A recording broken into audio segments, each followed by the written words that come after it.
এই হলো আমার সরস্বতী পুজোর মিনি ব্লগ। আসলে আমি দুজনের সাথে বেরিয়েছিলাম রেল মিউজিয়ামে যাওয়ার জন্য। তো আমি যাদের সঙ্গে যাই তারা একে অপরের সাথে বকবক করেই গেল। তো তারপর আমাকে ছেড়ে আগে গিয়ে আবার সার্চ করতে থাকে যে রেল মিউজিয়ামটা কোন দিকে। তো আসলে রিসার্চ করে তো আসেইনি কেউ। তো আমরা লাস্টে ৭ মিনিটের হাঁটা পথ অতিক্রম করার চেষ্টা করেছিলাম। তো লাস্টে আমরা না পেরে টোটো ধরে নিলাম। তো আমরা টোটো করে লাস্টে রেল মিউজিয়ামের পথে এগিয়ে গেলাম। তো বলতে গেলে তারপর চলেও এলাম রেল মিউজিয়ামে। তো সেখানে টিকিট কাটার সময় তো টিকিট তো পেয়ে গেছি, কিন্তু বাট আমাদের পেমেন্ট হয়নি। তো পেমেন্ট করে আমরা ঢুকে গেলাম। তো এখানে অনেক কাপল, এদিকে ডান দিকে কাপল, বাঁ দিকে কাপল। এখানে শাড়ি ঠিক করা হচ্ছে যাতে ভালো করে একটা ফটোশ্যুট করা যেতে পারে। তো এখানে আবার কে লোক উঠে পড়েছে আমার মাথার উপরে, যাই হোক।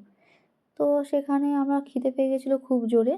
তো সেখানে আমার একটা টেবিল বুক করা হয়েছিল। তো সেখানে বুক করে আমার এখানে অপরিষ্কার টেবিল পরিষ্কার করিয়ে আমি সেখানে বসে পড়লাম। তো এখানে একটা কাপলকে দেখি যারা চোখে চোখে কথা কইছিল। তো এখানে অ্যাম্বিয়েন্সটা খুবই ভালোই ছিল। তো এখানে দুজন মহারাজ চলেও এলো অর্ডার দিয়ে। তো এখানে অর্ডার দেওয়া হয়েছিল rice, chilli chicken, drums of heaven. তো আমরা ফার্স্টে ট্রাই করে নিই ড্রামস অফ হেভেন। তো একটা পিস করে আমরা ফার্স্টে ট্রাই করি। তো ভালোই লেগেছে, টেস্টি, এমনকি স্পাইসিও ছিল।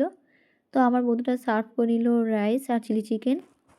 তো এবার আমরা চিলি চিকেন আর রাইসটা টেস্ট করে দিলাম, ভালো টেস্টি ছিল। তো খাওয়া দাওয়া শেষ করে আমরা একটা মিরার সেলফি নিয়ে বাড়ির দিকে রওনা দিচ্ছি। যদি এটার ফুল ভিডিও তোমরা চাও তো এটা আমার ভিডিও সেকশানে পোস্ট করা রয়েছে, দেখে আসতে পারো। দেখা হচ্ছে নেক্সট মিনি ব্লগে। টাটা।